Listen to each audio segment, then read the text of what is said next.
2022 program studi matematika di Universitas Islam Malang. Pada hari ini, Selasa, tanggal 13 Desember 2022, saya akan melaksanakan praktek mengajar dalam rangka uji kinerja di MTS Alhidayah Cukapau. Berikut video yang hasil praktek mengajar yang telah saya laksanakan. Mohon saran dan masukannya supaya pembelajaran ke depannya menjadi lebih baik. Terima kasih. Wassalamualaikum warahmatullahi wabarakatuh. Assalamualaikum. Waalaikumsalam warahmatullahi wabarakatuh. Iya, Man. Salaman. Assalamualaikum warahmatullahi wabarakatuh. Waalaikumsalam warahmatullahi wabarakatuh. Udan.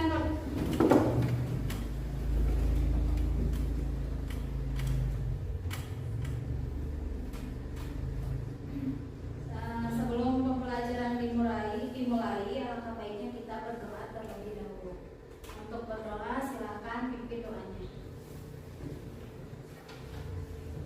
Berdoa dimulai.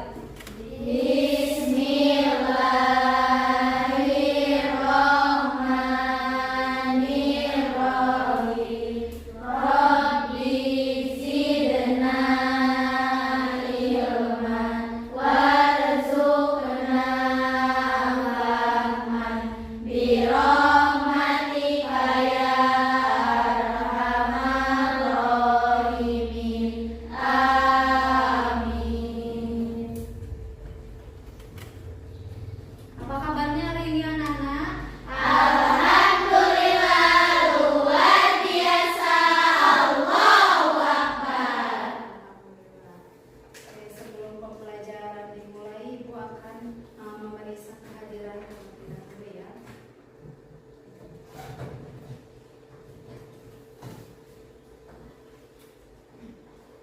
Alia, Hisni, Ilma Amalia, Indira, Marhaniswa, Nur Afifah hadir. Ya, alhamdulillah hari ini hadir semuanya ya. Alhamdulillah. Allah memberi kesehatan kepada kita. Mudah-mudahan kita selalu diberi kesehatan oleh Allah. Amin. Oke, sekarang silakan kalian siapkan alat tulisnya untuk pembelajaran hari ini.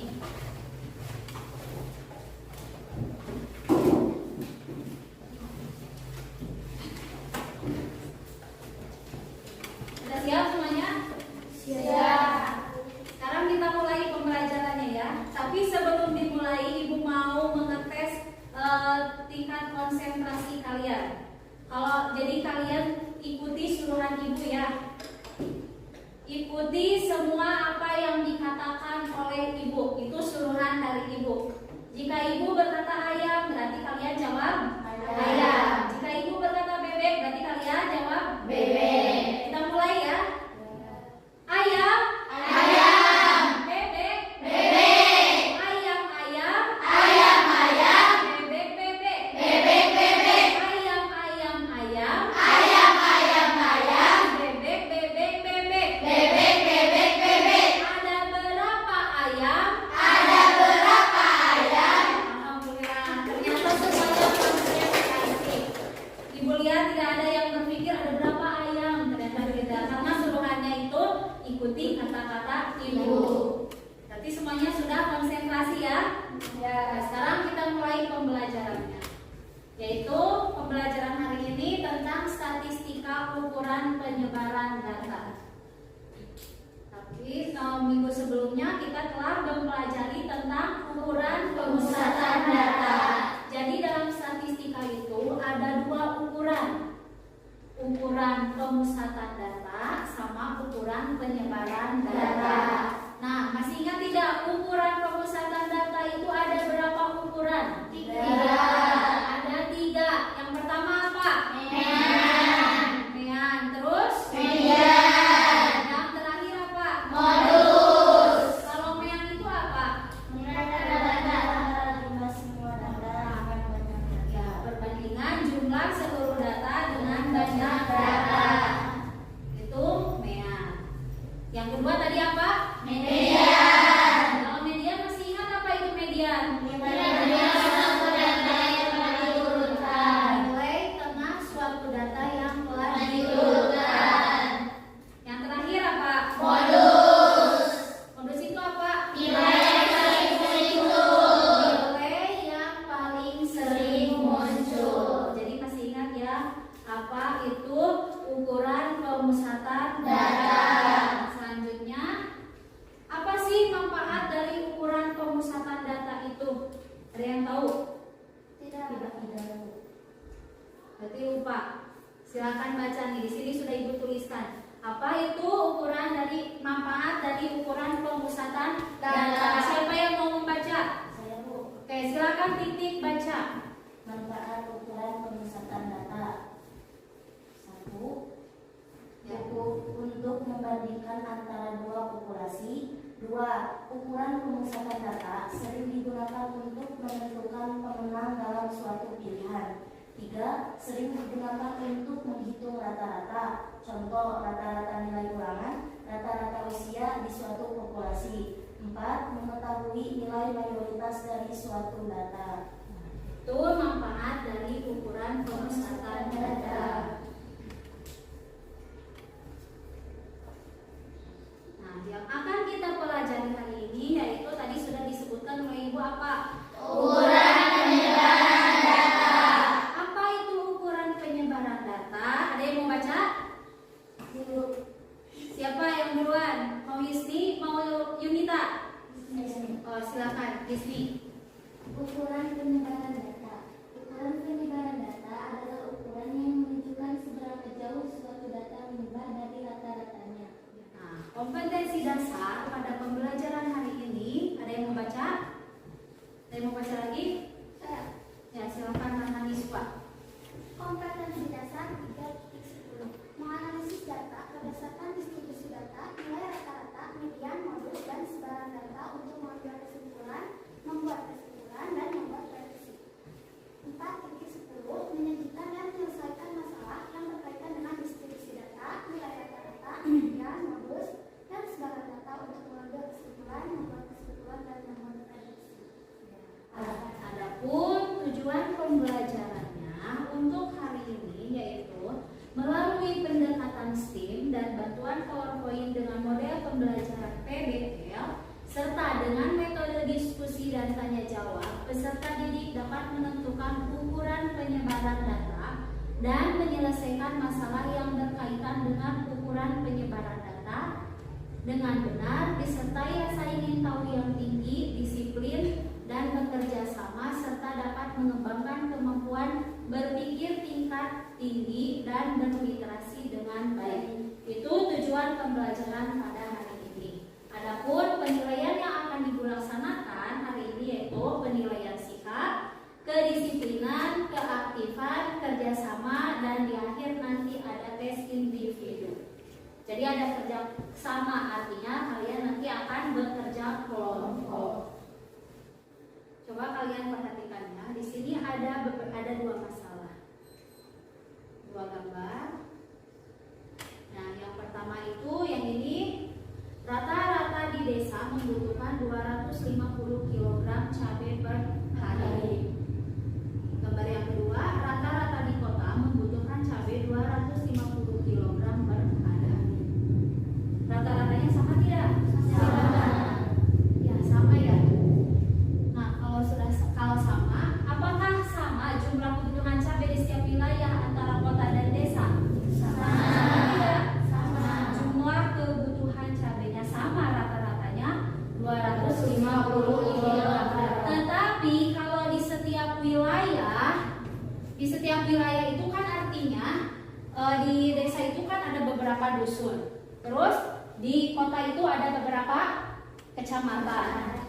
Belum tentu sama di setiap dusun atau setiap kecamatan.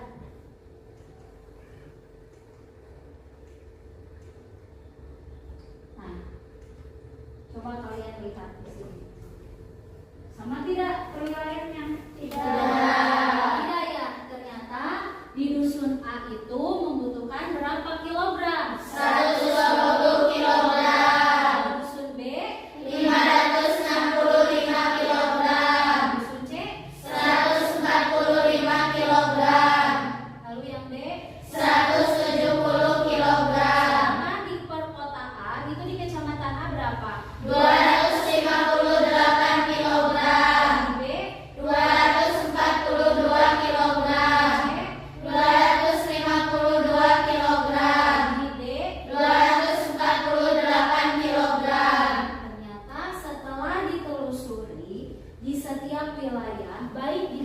maupun di perkotaan itu berbeda meskipun rata-ratanya sama.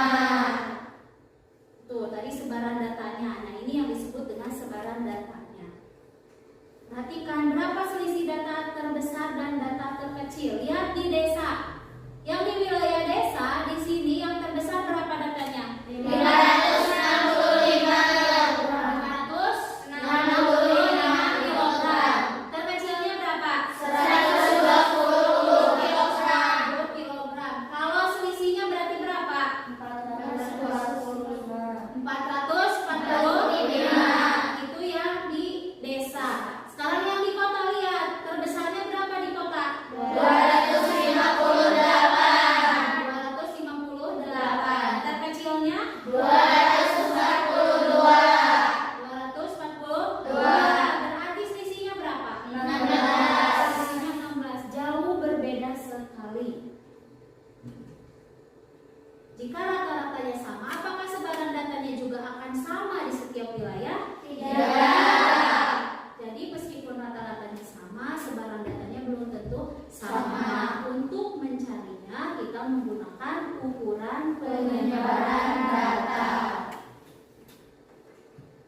Apa saja ukuran penyebaran data yang dibahas hari ini? Ada 3. Yang pertama, jangkauan. Yang kedua, kuartil.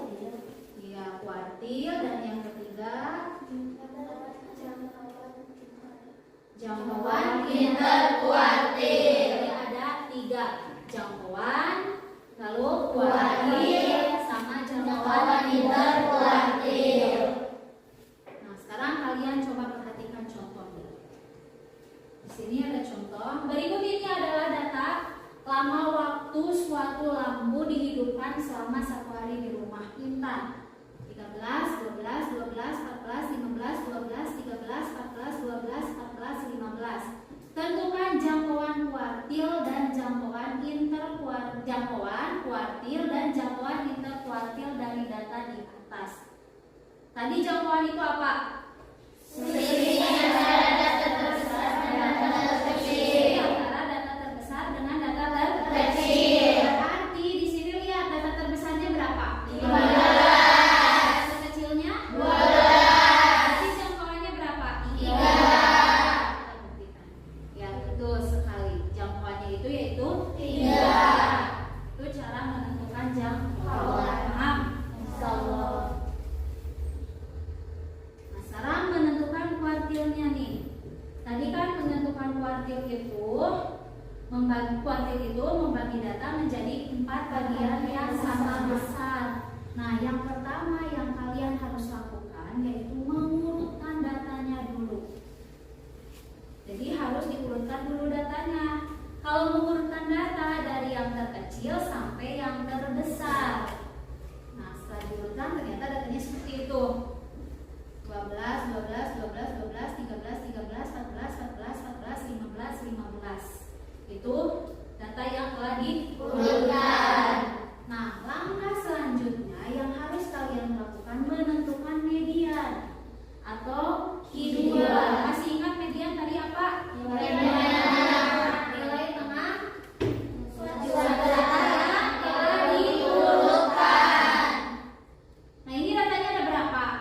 11. Ada 11. Berarti itu bilangan apa? 11. Ganjil.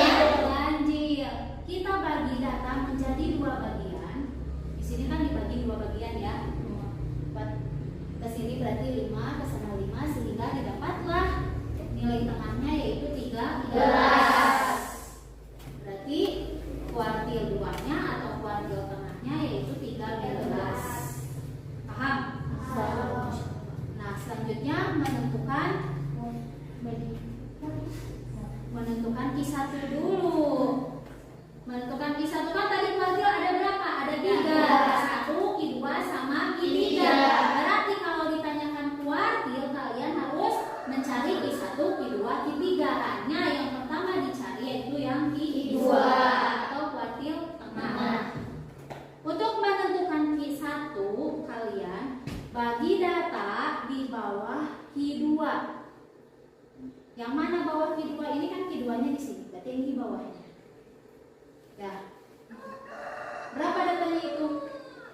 5. Ada 5. Masih termasuk bilangan ganjil. Sehingga didapatlah nilai tengahnya yaitu 12. Jadi Q1-nya 12. Nah, berarti tadi kan menentukan Q1 membagi data di bawah Q2. Kalau menentukan Q3 berarti membagi data sama bagi 2. Sehingga didapatlah nilai tengahnya berapa? 14. Tuh. Berarti paham? Nah, yang terakhir menentukan jangkauan interkuartil. Masih ingat tadi jangkauan interkuartil itu apa? Selisih antara kuartil atas dengan kuartil bawah. Selisih antara kuartil atas dengan kuartil bawah. Dari yang tadi sudah didapat Q1-nya 12, Q2-nya 13, dan Q3-nya 14. Sehingga jangkauan interkuartilnya adalah Q3 dikurangi Q1 karena selisih kuartil atas dengan kuartil bawah. Yaitu 14 kurangi 15 berapa? 2. Jadi jangkauan interkuartilnya adalah 2. Paham sampai sini? Insya Allah. Oke, sekarang ada kuis nih ya. Ada dua soal kuis. Yang pertama ini, perhatikan data berikut. Ada 25, 17, 12, 15, 16, 30. Berapa jangkauan data di atas? Hitung dulu. Berapa titik? 18. Kita buktikan. Benar tidak? Ya, benar ya. Tik-tik menjawab dengan benar. Beri tepuk tangan buat Tik-tik. Yang lain paham tapi? Selanjutnya soal yang kedua nih. Perhatikan data di bawah, tentukan kuartil atas dan kuartil bawah. Coba. Berarti yang mana? Cek. Kita cek.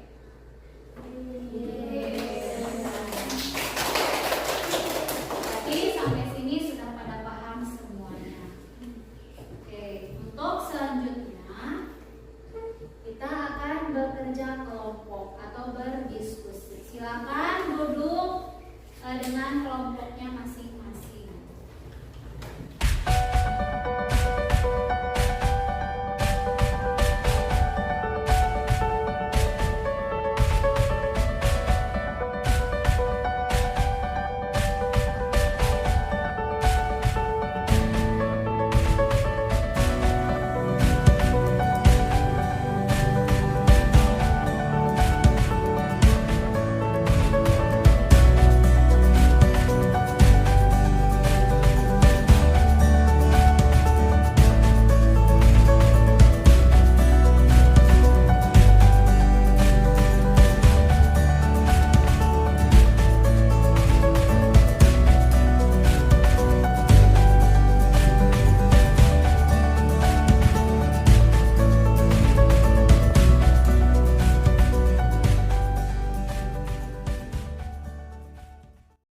Semuanya sudah? Sudah. Kalau sudah, siapanya untuk presentasinya? Yang presentasi Ibu ambil perwakilan saja. Mau kelompok mana yang berpresentasi? Yang mau presentasi kelompok mana? Ya, kelompok 1 sama kelompok 3. Berarti kelompok yang lain boleh nanti memperhatikan ya. Sekarang kita siapkan untuk presentasinya. Sudah siap semuanya untuk presentasi? Siap. Tetapi sebelum presentasi harus briefing dulu ya. Jadi jika Ibu masih ingat, jika Ibu mengatakan matematika, kalian jawab apa? Mudah. Matematika? Mudah dan menyenangkan. Sekali lagi, matematika? Mudah dan menyenangkan.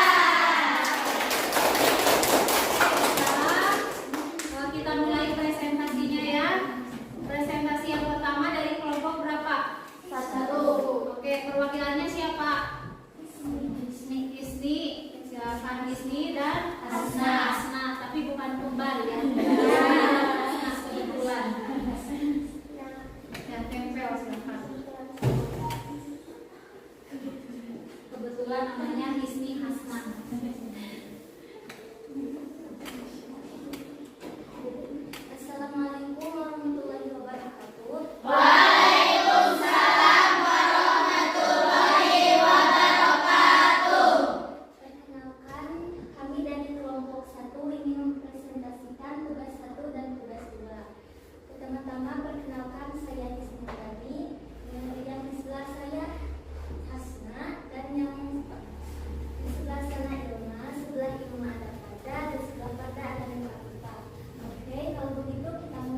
155, 155, 155. Tapi semuanya Mengerti. Oke, beginilah presentasi dari kelompok kami. Terima kasih atas pengertiannya ya. Wassalamualaikum warahmatullahi wabarakatuh. Waalaikumsalam warahmatullahi wabarakatuh. Itu adalah hasil dari kelompok 1, setuju tidak? Setuju. Setuju, berarti selanjutnya silakan kelompok 3 ya tadi yang mau presentasi. Silakan kelompok 3. Perwakilannya itu Marhaniswa dan Rahma.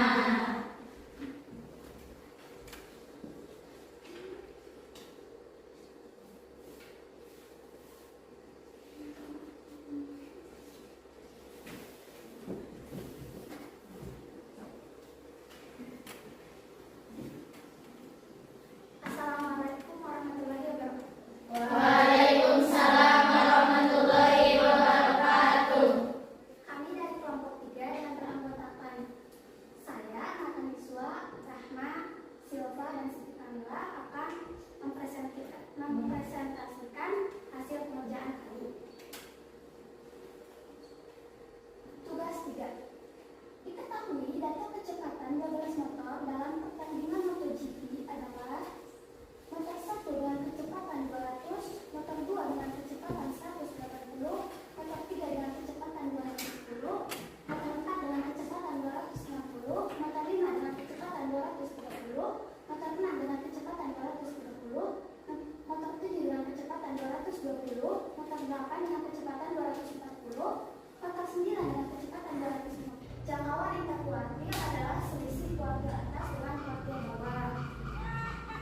Kiranya begitu hasil pengerjaan dari kelompok 3. Terima kasih atas perhatiannya. Wassalamualaikum warahmatullahi wabarakatuh. Waalaikumsalam warahmatullahi wabarakatuh.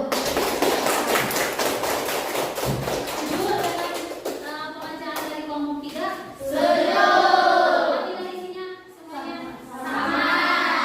Alhamdulillah presentasi sudah selesai. Nah sekarang kalau misalkan ada yang mau ditanyakan, Saya Bu, ya silahkan titik. Bu, jika kita menentukan kuartil tanpa mengurutkan terlebih dahulu, apakah itu bisa? Menentukan kuartil tanpa mengurutkan data. Tadi kan dari syaratnya sudah dibilang bahwa kuartil menentukan kuartil itu harus mengurutkan data. Kalau nanti datanya tidak diurutkan terlebih dahulu, berarti pengerjaannya akan berbeda atau hasil akan salah. Jadi untuk menentukan kuartil harus diurutkan. Kalau mau menentukan jangkauan, kalian boleh tidak diurutkan, karena kan data terbesar dikurangi data terkecil. Tetapi baiknya diurutkan biar tidak keliru mana data terbesarnya, mana data terkecilnya. Seperti itu. Bagaimana titik Marhan? Ada lagi? Ya silahkan.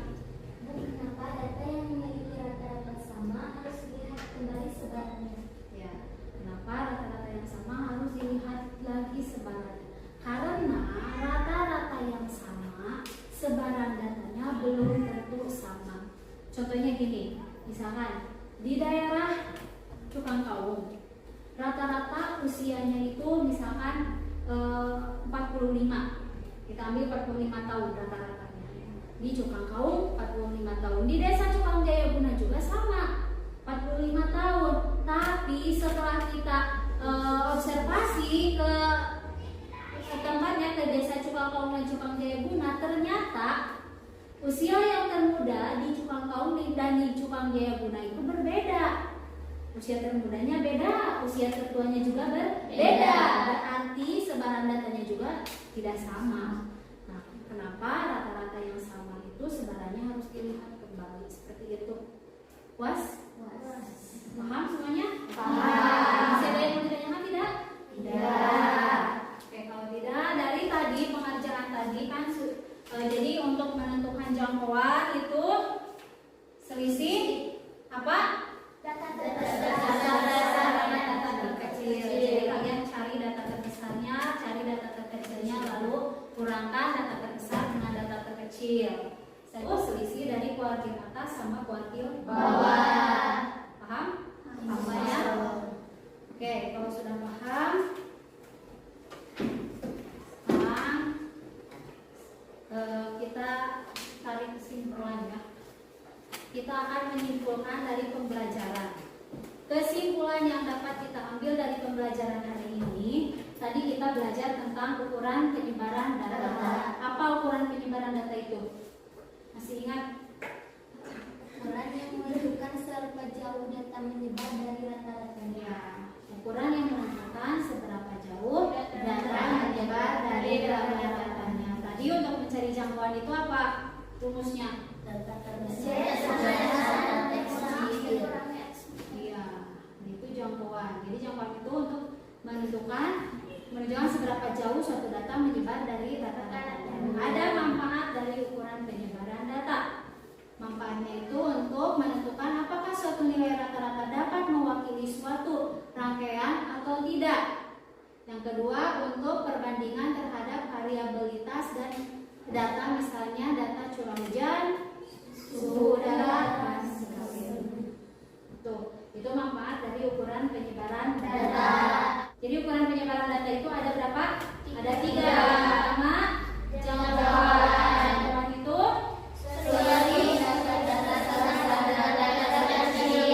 untuk mencarinya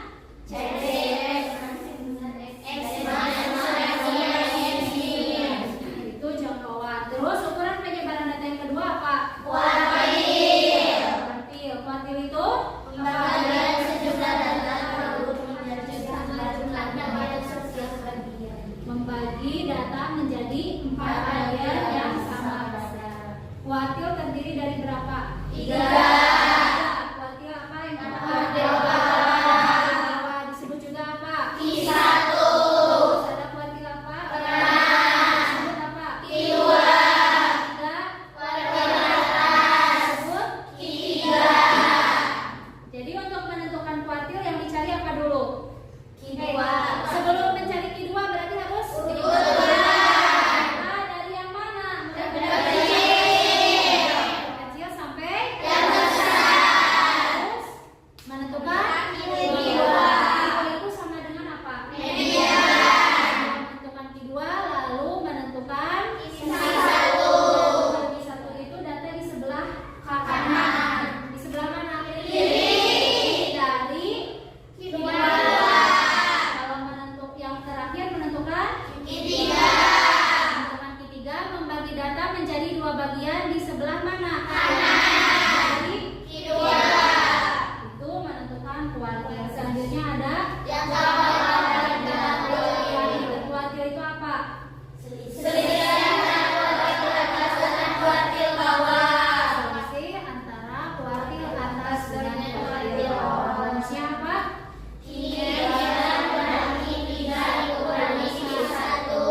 Itu kesimpulan untuk hari ini. Nah, sekarang Ibu mau bertanya. Tadi kalian belajar tentang materi apa? Nah, pembelajaran hari ini bagaimana? Apakah terasa menyenangkan atau membosankan atau gimana? Menyenangkannya ada apanya nih? Ada kuis, tiga kerja kelompok. Masih mau pembelajaran seperti ini? Oh, nanti Ibu akan mencari lagi referensinya ya tentang model-model, metode-metode pembelajaran yang bisa diterapkan dalam suatu materi. Jadi nanti disesuaikan dengan materi yang akan kita pelajari. Oke, sekarang kalian silakan duduk kembali ke bangku masing-masing.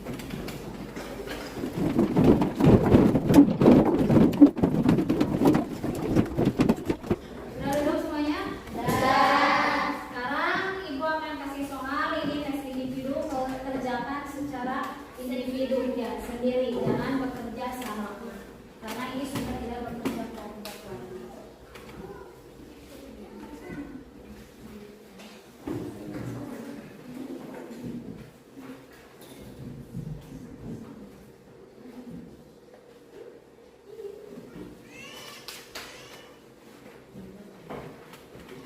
Di sini saja.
materi peluang. Silakan nanti kalian di rumah cari informasi tentang peluang, bisa dari buku yang ada di rumah atau misalkan browsing-browsing, silakan. Ya, nanti kita akan belajar tentang peluang. Alhamdulillah pembelajaran telah selesai. Tetapi sebelum ditutup, alangkah baiknya kita berdoa terlebih dahulu ya, supaya ilmu yang kita dapatkan hari ini menjadi ilmu yang bermanfaat. Amin. Oke, silakan pimpin doanya oleh KM. Silakan. Berdoa dimulai. Subhanallah.